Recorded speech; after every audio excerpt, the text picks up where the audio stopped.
Hi, and welcome to the Purposeful Banker, the leading commercial banking podcast brought to you by Q2, where we discuss the big topics on the minds of today's best bankers. I'm your host, Alex Habet.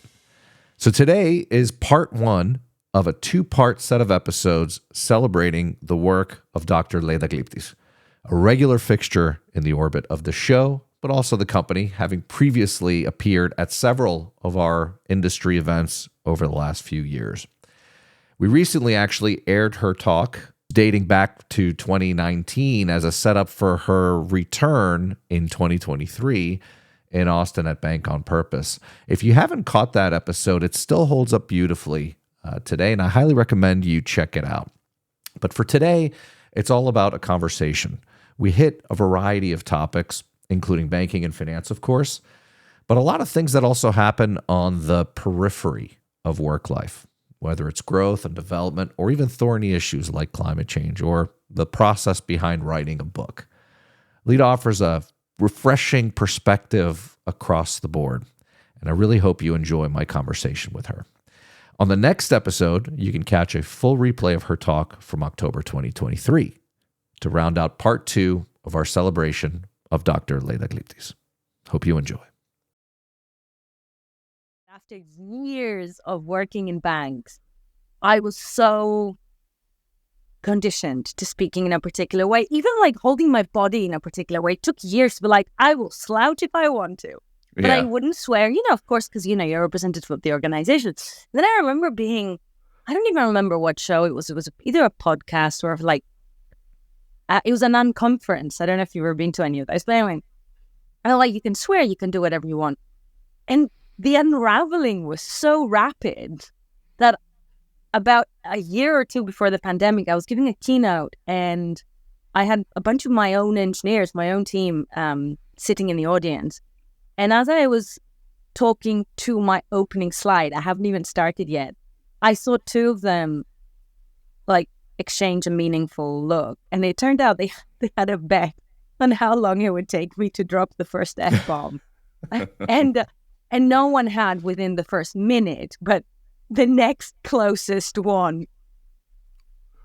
So you go. That's one of the things that I love, as you kind of go through your career, right? You kind of start shedding all this baggage that you have, right? And then all of a sudden you just feel so much freer anyways, that's my observation. It is so true. It is so true. I had a boss at BNY Mellon who would tell me whenever we had socials with the team, he's like, you should bring your whole self to work. And I was like, yeah, self-help. Like, we've all read the business manual. What I don't know, what you don't know, mister, is that I know what I'm like. Like, I'm just like a naughty child most of the time. And I'm quite difficult and very curious. And if I bring all of this to work, I'm not sure you're going to like it, but I was wrong. And my life transformed since I took him seriously. And I was like, yep, I'm going to bring the 5-year-old curiosity to work and see what happens. So I agree with you. I think a lot of that comes out in your writing, certainly in your talks. You have a very distinct, way of speaking to the audience that I think certainly everyone fully appreciates. So, first, I want to welcome you back to the show. This is not your first time here. I think the last time was in 2019, following an appearance at Bank on Purpose in Austin. I was not part of the company or this show at the time. You were with Jim Young.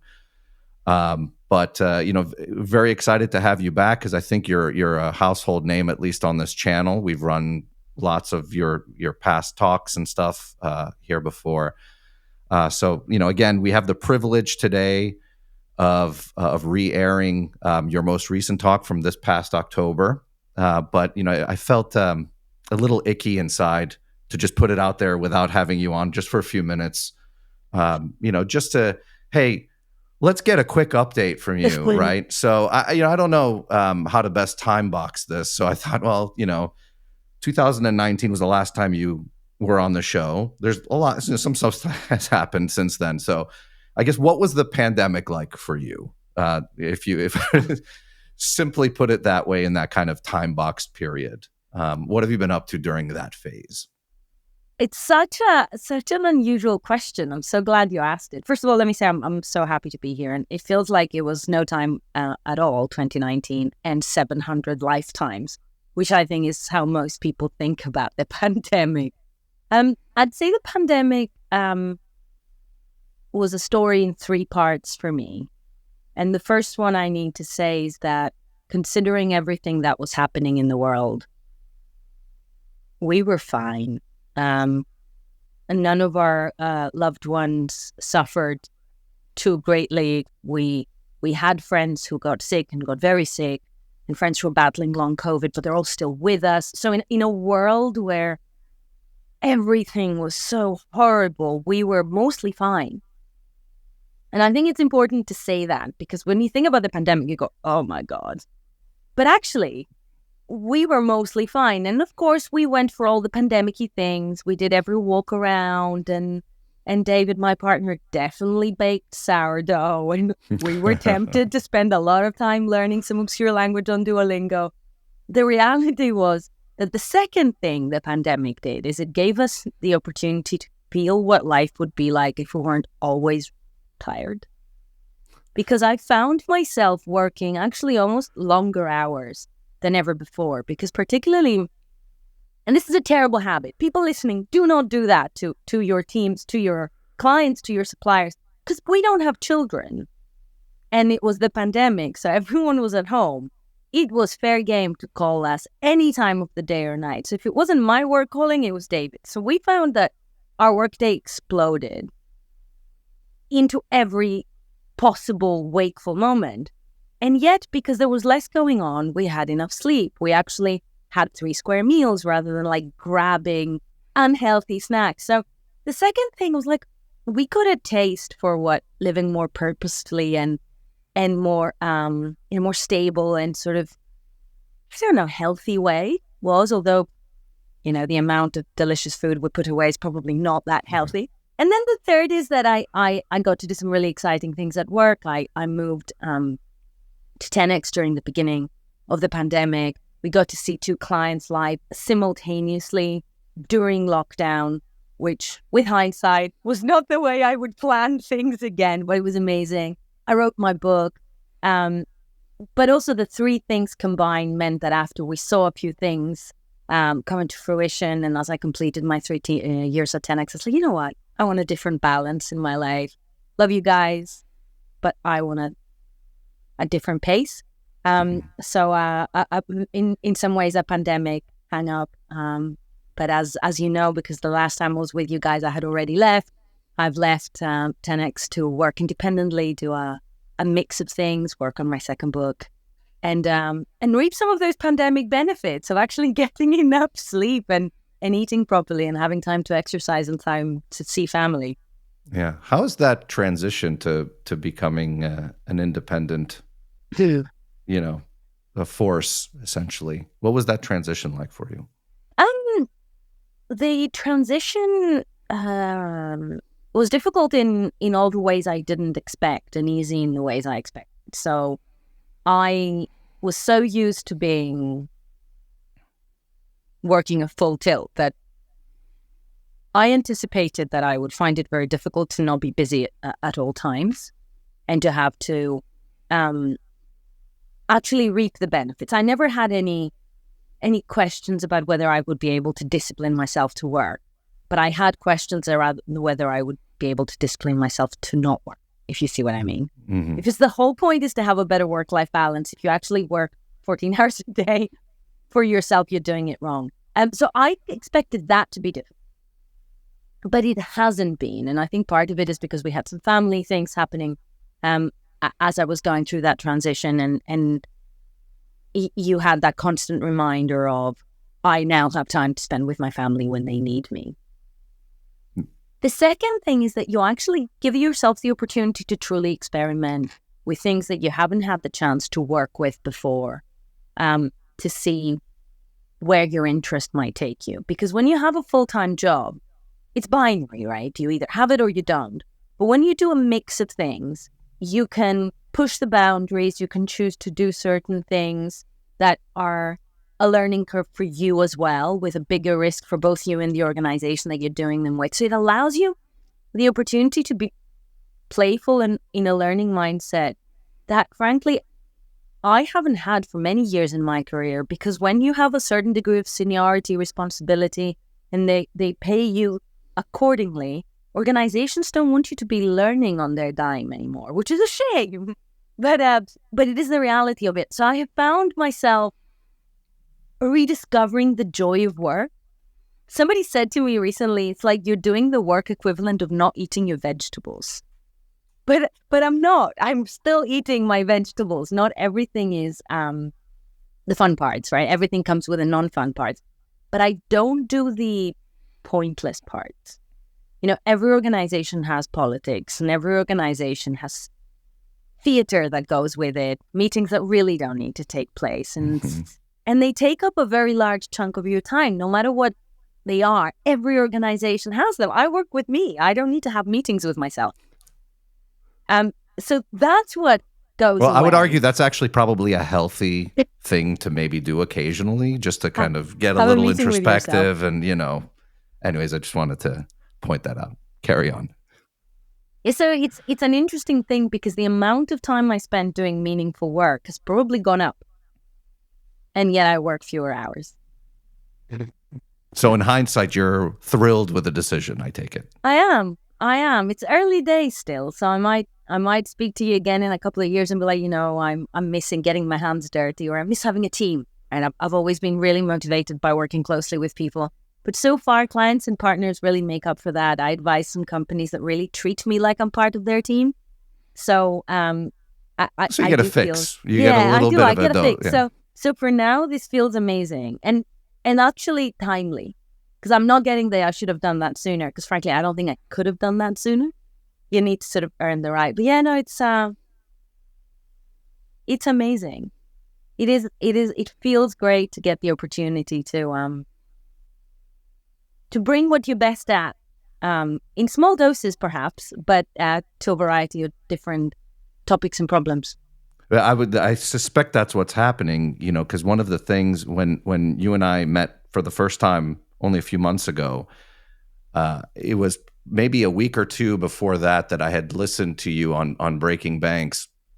I think it was the Women in Fintech episode. But, you know, more than 50% of the time of your segment there was allocated to climate change, which is something that, you know, you wouldn't expect, I guess, to hear on the show. But you just seemed so well read or researched in this area and how it impacts the, you know, not only the banking or the financial system, but also how it can impact just everyday people and the migration crisis and things like that. I suspect the move to, you know, the independent side allows you to explore a lot of these kind of periphery topics that, you know, should be front and center. You know, not always going to be the case just based on the attention span of the people you probably work with every day. But I certainly appreciated, listening to your passion in that. It's also because we have that shared connection of the homeland, and it was right in the midst of when, you know, I think it was right after the wildfires in Greece. Yeah. And that was actually, it was before the floods though. So it was after, it was after the fires and before the floods. And for those who don't know, Alex and I are not just sharing the Greekness. We'll like share a bond to a town of like 100,000 I even people. have little stones right here from the beach in Aphissos in Greece. Oh my so, God. you know, I keep them here next to my desk, so I at least can have some, you know, I'm in the US, so it's a little far away, but anyways, yes. So hold on to them, because Aphissos, which is like a village of what, 20 houses, really, right? It's 100 people.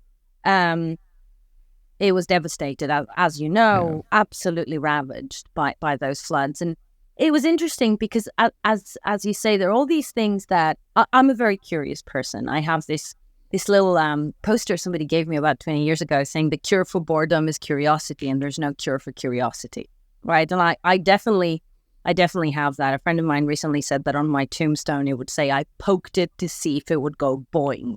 And I feel that way about the world. And although I I really appreciate the opportunity to go deep and earn expertise in things, because that's how you earn your stripes to do a whole host of things. The context in which we deploy that information is as important as that deep expertise. And our industry is as guilty of as many others of losing sight of that. So I do think that being able to bring that contextual relevance of things is definitely something of value. Because the reality, as we were talking in that particular episode, and then when we met, is that climate change is only one of many topics that are becoming so front and center in everything we do in life. So another one is longevity, right? Well, I had so you can decide to cut this if you don't want to. Oh no, now I'm definitely keeping it in. But when you say that, it's staying in. There's a village in Greece, right, called Arachis. It's in an island called Ikaria. For those who don't know it, it is a place that requires a lot of patience, because you might order a coffee and not get it for 3 hours. But it also has the highest happiness index and the highest longevity index in Arachis, and it is the world's strangest place. I think they live at night. If the baker wants to go fishing, they will leave the store open, and it's an honesty system. Leave some money if you take some bread. The reason I'm saying this is because recently there was a story in the press about this lady who went to get an unsecured loan. She was like 72, 73, and the loan had a 10-year term, and the bank refused her. And she was like, "What are you talking about? I come from Ikaria. Average life expectancy of 101. What's 10 years? It's the equivalent of a 50-year-old being denied a loan." And with a lot of humor and a lot of access, as it turned out, she turned it into a debate and she got the loan, which was brilliant. But it showed that very, very often we lose sight of the fact that the world is changing. Climate change is constant. Longevity, for those who manage to survive past a certain point, our lives are getting longer, our working lives are getting longer. With financial services, unless we think about the world we service, become extremely self-referential. Yeah. So there's my little violin. No, it's like I said though. I'm thrilled that you are pushing the talking points or pushing the debate, putting it out there.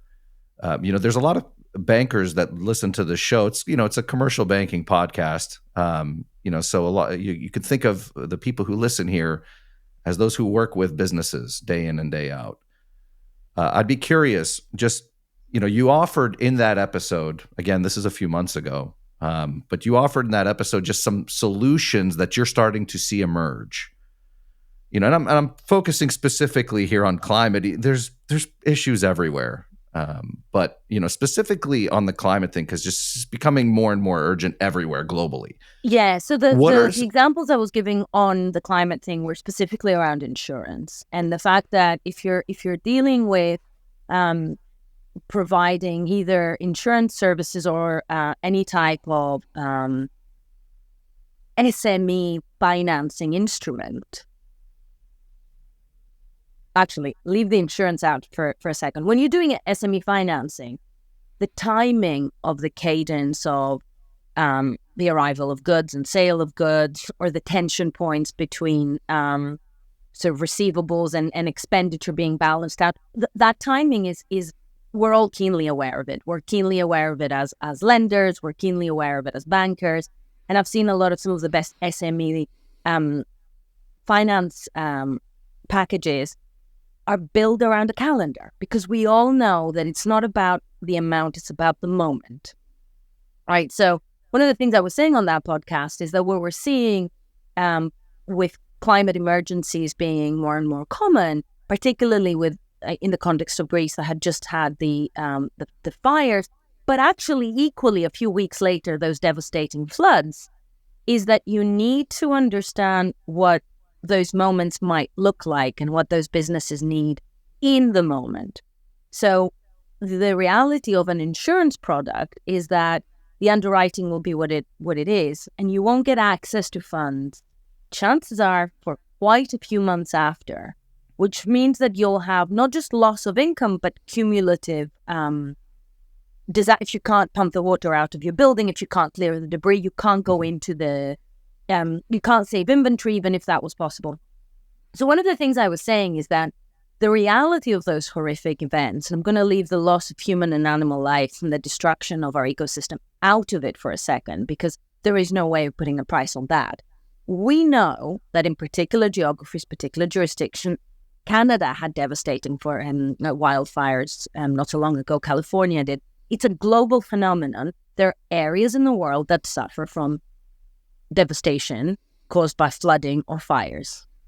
What are the products we can offer businesses when we know they will be affected or the likelihood of them being affected is actually high? And what timeline for servicing do we give them? Can we bring that urgency and awareness that we have when it comes to bills of lading and invoice and receivable financing to products that allow businesses to get back into business? The other thing I was saying, which got me a little chuckle from the guys running the podcast, is that the reality is that unless we protect the livelihoods and lives of the people and the businesses, they won't be there to give us business down the road. So we have had a very greenwashy approach to ESG as an industry. But for those of us who are operating, and I have a global role, you sit in a global business, but for quite a lot of business lending, the relationships are very local. The reality is that the urgencies of that locality should be somehow tied into the payment incentives and product incentives. Because, I mean, going back to our little village of Aphesos, there won't be a summer season this year because the devastation hasn't come anywhere near to being redressed. The businesses have been literally washed away. It makes me sad to even think about it, but the material, practical implications for the habitat are as devastating as they are for the economy. So what are the things we can do to bring those two closer together? And it's not just the environment, it's social equity, it's social mobility. And anyone who is a community banker, be it for retail or small businesses in a particular segment of the world, needs to start leaning into the realities of living there and doing business there in a much more active way, be it climate, be it social issues, because you can't decontextualize yourself from it. We have tried and actually done a good job of it as bankers for a long time, but I think the time to bring those two back together and see what are they worried about and how can I help, both to incentivize the right behaviors, to mitigate some of those circumstances in a medium to long-term way, but also to be there when disaster strikes. Yeah. And also it's probably an effective a tool against, I don't know what the right way to label this is. And I think you guys actually talked about it in that episode, but it's, how many organizations kind of just do just barely enough to check a box, but aren't really contributing to the solution, with their, full heart. I had an amazing conversation with a Belgian bank recently. And they were telling me that as part of their ESG initiative, everyone was absolutely banned from taking flights where trains would do. And I said, look, nice, but the planes are still flying. It's a nice gesture, and I'm sure there are calculators that you can use, but you're not making a material difference. And they were like, oh, that's not what we're doing. And then they came out with a punch. And they're like, we are using the influence we have in the countries where we're a major employer to drive clean energy conversations at the government level with the threat of removing 10,000 jobs. And driving a policy conversation. Now, we touched on this last time we were together in a sort of informal discussion. There were quite a few people in the room who rightly said, I don't want to get involved in politics. I'm a banker, and my organization needs to run and operate no matter who's in power. We cannot get so political. And that opens up a whole host of very uncomfortable but important conversation. When does it stop being politics? And because the reality is that there are ways to use the leverage and reach we have to influence policy, to influence behavior, to change the type of expectations we have, but also to change the type of products we give. But they are not painless. They will take a certain degree of commitment. And I'm not saying that everyone should do what these guys did, but I'm giving it as an example of what it really looks like to put your money where your mouth is. Yeah. The option to do something material is there, but it's not light touch. If you don't want to do it, absolutely fine, but don't pretend that actually, only using recycled toilet paper makes all the difference. Right. Well, look, it's a theme of, I think, what you talk a lot about. These kinds of changes and transformations are always going to be challenging. I have your book here. Yay. Here, we can get a little focus there on it. Amazing. Actually, you know what? I'm going to show the signature in Greek, an homage to our shared part of the patch of the country. Tell me about the process, right? So you have all these thoughts, you have all these ideas, you have all these conversations with people, and tell me how it manifests itself. How do you make a decision to sit down and write a book and have it be part of your repertoire of ways you are kind of spreading or elevating the conversations? I guess the short answer to that is Tanya made me. But let me give you the longer answer. So I remember over the years, particularly, I started my career in academia, and I definitely felt it there. But I felt it even more strongly when I went into banking. I would listen to these futurists or these super senior bankers, and when you watch a terrible show on TV and you're like, I don't believe any of it. I just don't believe any of it. That's not a story I believe. Mm-hmm.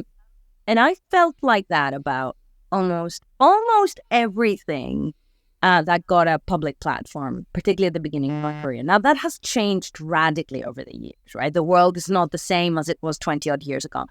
But I had that feeling of, I don't believe you. I don't believe these stories of unmitigated success or like that wooden language.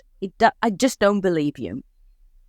And over the years, I started, as I said earlier, poking things to see what would happen. Like, we assume that we're in these boxes. We assume that we have these constraints. Probably the vast majority of them will hold, but are they all hard and fast? And in my career, I found with a little bit of gentle prodding, you shouldn't go, head first bulldozer through things, because you'll miss a lot of the nuance. But if you push boundaries gently and respectfully, you'll find that the vast majority of them are actually quite loose. And you can create spaces and open conversations and allow for things to happen with a little bit of audacity and a little bit of patience and a lot of hard work and a little bit of luck, right? Yeah, these four ingredients. So in my process of doing that, I started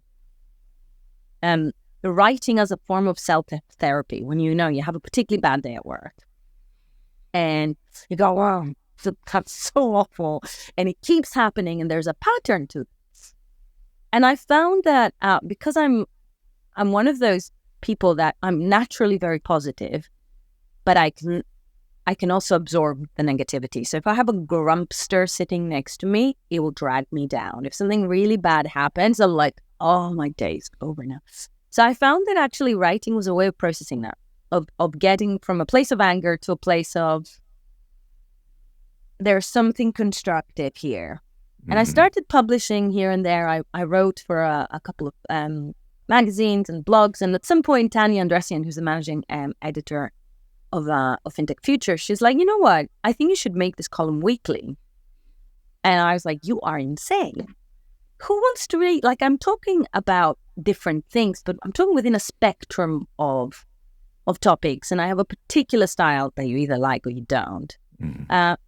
Who's when I read that every week? And she's like, you do your job and I'll do mine. I'm telling you, you'll have an audience. Let's run it for a few months and see what happens. That was 7 years ago. So 51 columns a year other than Christmas week. She was right. She was absolutely right. And it's really humbling to find that the community of people who feel like the way we talk about our reality at work isn't real. And actually, if we talked about certain things differently, it would help us fix them. The community is large, and I'm not the only one advocating for it by any means. But that has created audacity in the dialogue, right? Because if you go back to my early pieces, they were a lot more technical, a lot drier. They were still pushing the boundaries, but I didn't quite know where the boundary. 7 years on, and it's like, it's a wide space. And so the book has been out for a year now. So the conversations have been about 3 years ago. We're in the pandemic, and Tanya's like, it's time. You're going to write a book. You know what they say about the women who shout your name and are full of opportunity? Well, this one went looking for the room. And she's like, you're going to write a book. And because I don't trust you to do it yourself, because other things will constantly be more important, there will be someone who needs your time, I'm going to provide an introduction to a publishing house, Taylor and Francis, and it will be, you will turn up for the meeting and do the proposal and do the work because you won't let me down. And she's right. And the rest of this is history. I had a brilliant editor in Taylor and Francis who was actually very light touch, but every single one of the recommendations made it better. And at first, when somebody makes a recommendation, you're like, I don't know about that. It's my baby. But there you go, actually. So the process of writing, I enjoyed. I enjoyed it much more than I did writing my PhD. And I expected it to be very similar. It was not. Writing a PhD is painful. I did not enjoy that, whereas I enjoyed writing the book. Editing was as painful as I remembered. It's boring. It's annoying. You read a bit of it and you go, oh my God, that is brilliant. I will never write so well again. And then you read the next sentence and go, oh my God, I'm illiterate. This is awful. And there's nothing in the middle. There's nothing in between. So that process is terrible. And then you release it into the world and I go, please like it. What is that like? What is, so, I feel like writing is a hobby that many people probably, I don't personally have it, but I know a lot of people that do on the side. And so how would you describe that leap? Well, first I would have the question, right? You decide, okay, you've been convinced you want to write this book. Do you, within the hour, sit down in front of the computer and look at that blank screen and that cursor blinking and you're excited? No, not at all. In fact, actually, the thing that got me to sit down and do the first proposal was the fact that I had a meeting coming up and I needed to propose. So, some of our habits from work sadly hold. The book was originally meant to be inspired by some of the more popular, more recurring topics of my column. That did not work. It really didn't work. So I didn't start with a blank sheet of paper. I started with certain pieces that I was desperate to make work.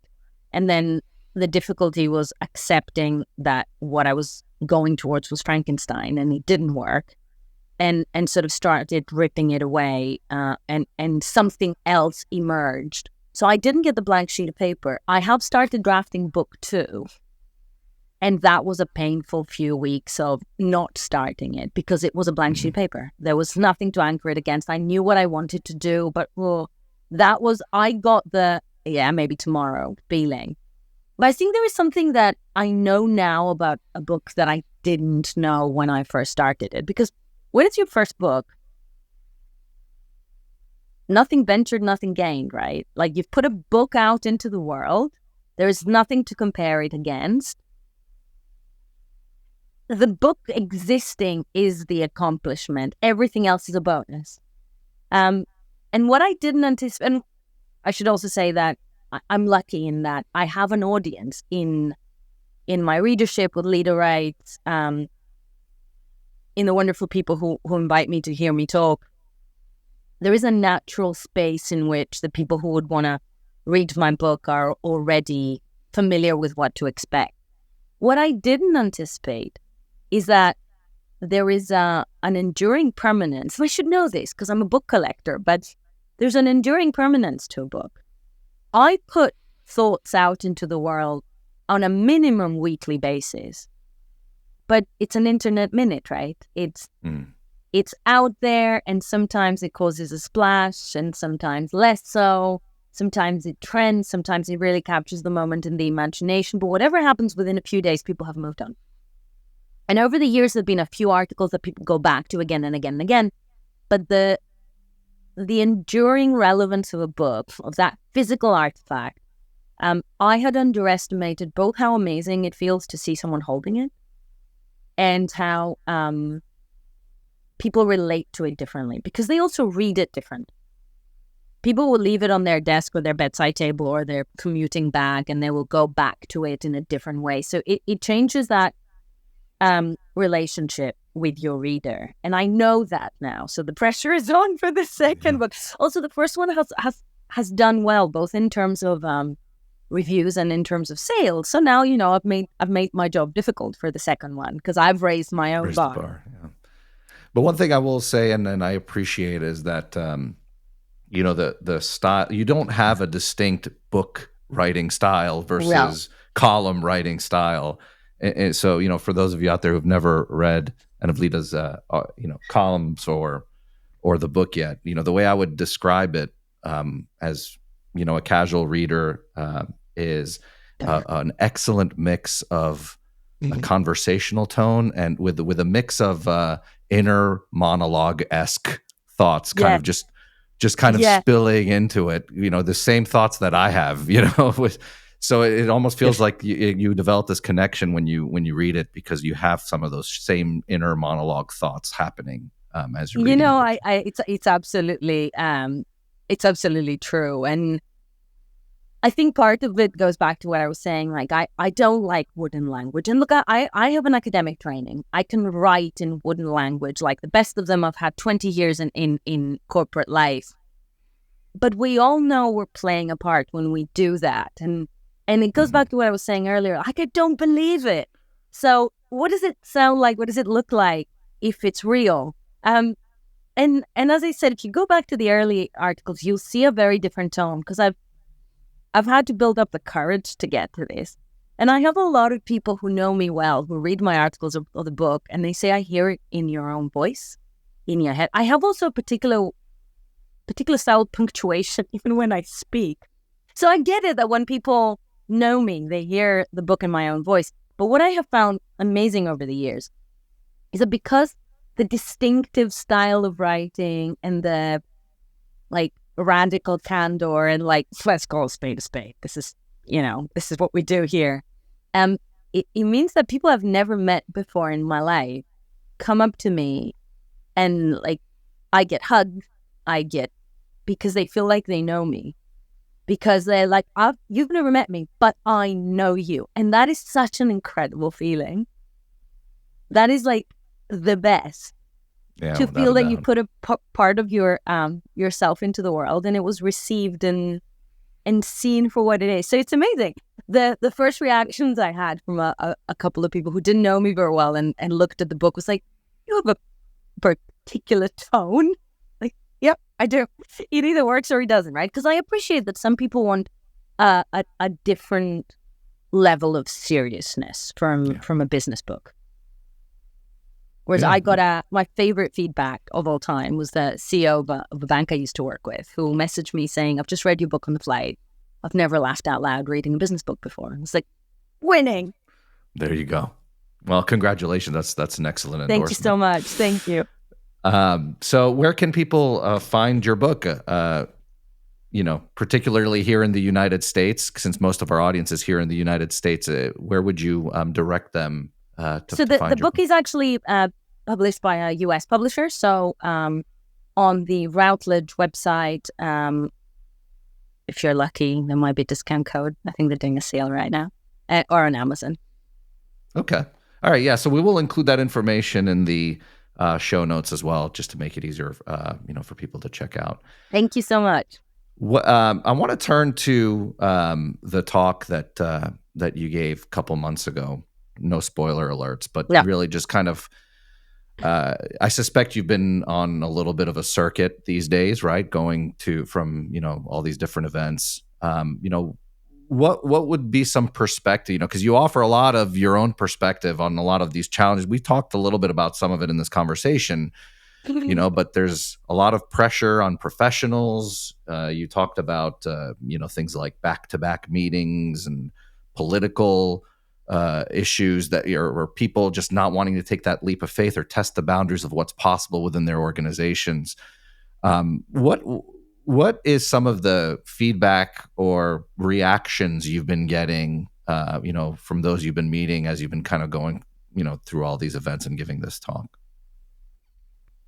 A good question. I think one of the things I've learned over the years, because even when I was employed by organizations, my role always entailed a little bit of evangelizing, either for a new solution or a new product or a new organizational approach. But a little bit of let's look at things differently has always been my job. And I find that whenever you come into a room full of people to talk about change, the instinct of the vast majority of your audience will be to try and find reasons why what you're talking about doesn't apply to them.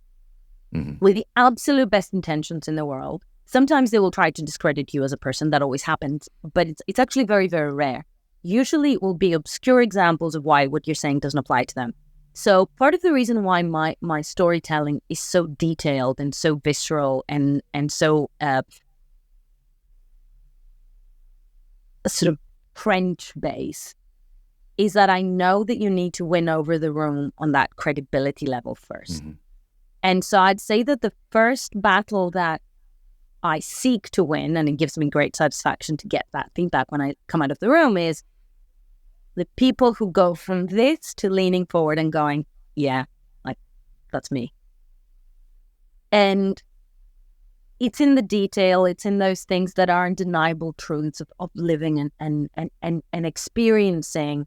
And, there's some incredible futurist influencers, professional speakers out there. The reality is they've never had this kind of shared experience. And I'm not just using it as my unique advantage. I also think it's part of the credibility. Because the minute you get someone going, yeah, that's me, that's my life, you've just described there, then you can start saying, okay, if you believe all this, then trust me when I say that the way we've done things won't work. It won't take us where we need to go. I think one of the biggest fallacies we've carried over the years, and the feedback that I get particularly from mid to low management and sort of foot soldiers from organizations, is we have a transference of responsibility for a lot of very, very complicated things to somehow magically happen too low down our organizations, but without giving the right reward and support structure for that to happen. So a long answer to your question, the first battle to be won is people going, yeah, that's me. The second is the decision makers, which actually doesn't mean just the top decision makers, walking out of the room with a clearer understanding of their own sphere of influence. And without giving anything away, that's one of the things I do talk about in the talk, is what are the appropriate decisions for your level? What are the things that it would be unfair to ask your team to do without support and guidance? And what are the things you need clear steer from and support from the level above? Actually, half of our problems would disappear if we had more open and honest conversations about that. Yeah, and just kind of as you've talked about throughout this conversation, sort of testing the boundaries, right? Just for feeling safe to test theories and boundaries of how things work, or how they should operate and things like that. I think, hearing your message helps kind of build up a little bit of courage, but it's it's intimidating, right? It is intimidating, and there is, in North America, there is a much more open culture in so many ways. But I work globally, and there are cultures, particularly in Asia, where you and I come from, where hierarchy is cherished. So in organizations that are really hierarchical, and actually most European banks love their hierarchy. I worked with a French bank as a consultant years ago. People would stand when their boss came into the room. I haven't seen that since high school. And I told my English colleagues, and they were like, you did that in high school? I was like, in Greece we did. We stood when our teachers came into the room. But these guys would stand when their boss came into the room.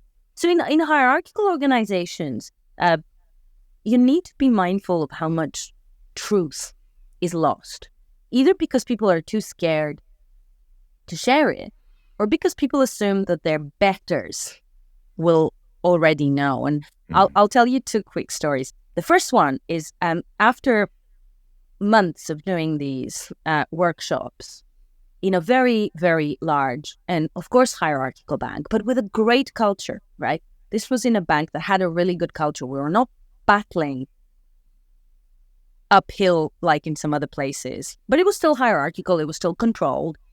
We did all these workshops to find ways for people who were closest to the work to surface problems and opportunities. And we came out of a workshop, and I felt so excited and so energized because it had gone so well. Then my little heart was crushed because one of the younger women in the room said to her boss as we're walking out, like, since we're voicing truths, I'm allergic to that plant you have on your desk. And I was like, oh my God, how long has the plant been there? It's like since last Christmas. So that was 1.5 years. And I went from joy to absolute heartbreak. But that's how it starts, because that same team a few months later came back and said, look, we've discovered that funds that get to end of life have a period of administration where you wind them down. And for some reason, we stopped charging fees for that. Is that intentional? And we discovered that an exception had been made for a particular client. And then by accident, human error, it was rolled out across the board, leaving millions of dollars worth of fees on the table. Yeah. That conversation being possible to be had is not linear, but you can see the buildup. First, it will be the potted plant, but then it will be something that will save or generate a lot of money. You don't need a revolution to be able to find a way to allow people lower down the hierarchy to say, just in case my seniors and betters haven't seen this, this is what I'm seeing. 9 times out of 10, the answer will be we know, and it is because. So everyone will walk away smarter. But for the times when that's not the case, the value is immense. But it's a habit, and it's a habit we don't have in big organizations. Yeah.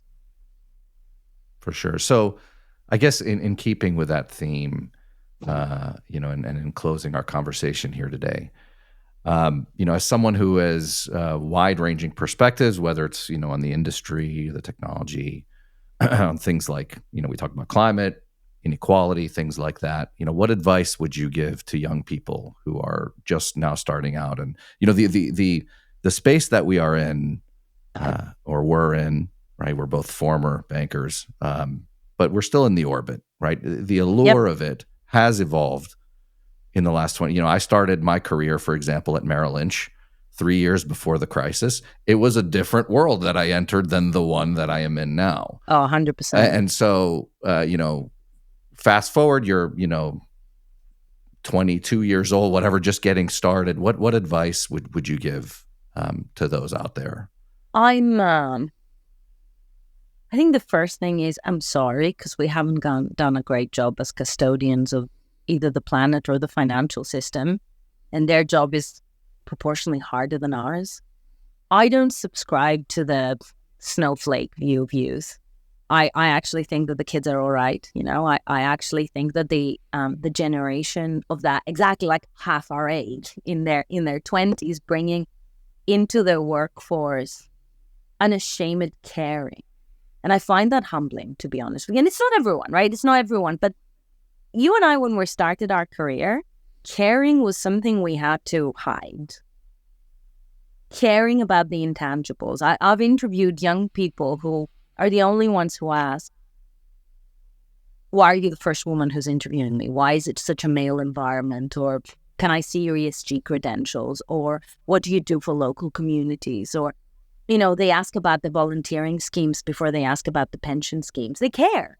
And so if you bring in a generation that has inherited a much tougher environment than we did, even though I'm the same, I entered the financial services world literally as the world started exploding.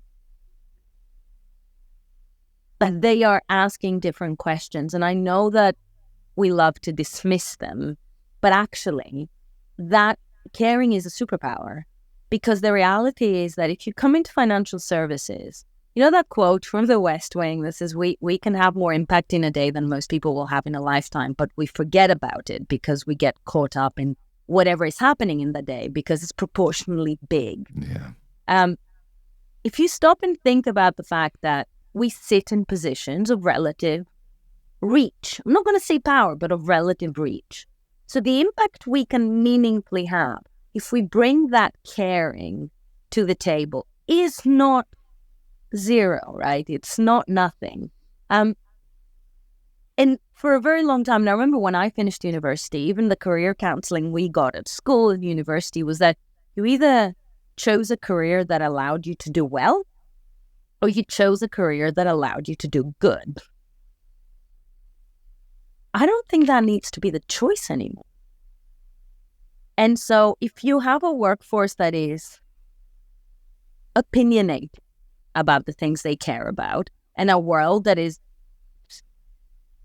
worse for wear than it was when we took charge of things, and I've managed to balance it finally in my career better than I did before, so I know it can work. I just think that if you have a workforce that is impact-oriented, better things can happen. So I'm not worried about what they will do. I'm worried about what we will do while we still have power. Because we have some generational foibles. Even though we have the longest period of stability than many have known, particularly in financial services, people came in expecting the Wolf of Wall Street. They came in expecting The Color of Money. They came in expecting Flash Boys. And thankfully for the rest of the universe, that hasn't happened. But a lot of that mindset and a lot of those folks are still sloshing about the system, are still making certain decisions. So hang on in there is the advice for the youngsters, because with every year that passes, people who are digital natives, who have a different approach, represent a bigger chunk of the workforce. For the rest of us, hire mindfully, because you can cause a lot of damage by stopping things right now. I mean, we're seeing that the evolution of technology and of issues, and we talked about climate change, right? The time that it takes for things to gestate isn't what it used to be. Yeah. Back when you and I started, even like 5-10 years ago, you had time to miss something and get back to it. Be it a big social cause, be it a technology adoption cycle, be it a trend, be it economic. Those cycles are so much tighter. Yeah. That you or can't there's no count more on room left in the rope, essentially, to just keep doing Exactly. the easy thing and not doing anything, right? Exactly. Yeah. Well, look, Leda, thank you again for coming on the show. My and pleasure. I hope everyone in the audience got to, experience an updated look at how things are going with you these days. For those of you who are listening to the show right now, we're going to air the full talk for Leda. If you can, though, I highly recommend you catch it on YouTube. She does an excellent job of incorporating visuals as well into her talk. So if you can, check out the episode. It's youtube.com/@thepurposefulbanker. And you can check out the episode and let us know what you think in the comments. Leda, thank you again. And Thank you we for having really me. hope to see you again very soon. So do I. Thank you so much for having me. And that's it for this week's episode of The Purposeful Banker. If you want to catch more episodes of the show, please subscribe wherever you like to listen to your podcasts, including Apple, Spotify, Stitcher, and iHeartRadio. And if you prefer a video version, you can also catch us on YouTube. As always, let us know what you think in the comments. If you head over to q2.com, you can learn more about the company behind the content. Until next time, this is Alex Habet, and you've been listening to The Purposeful Banker.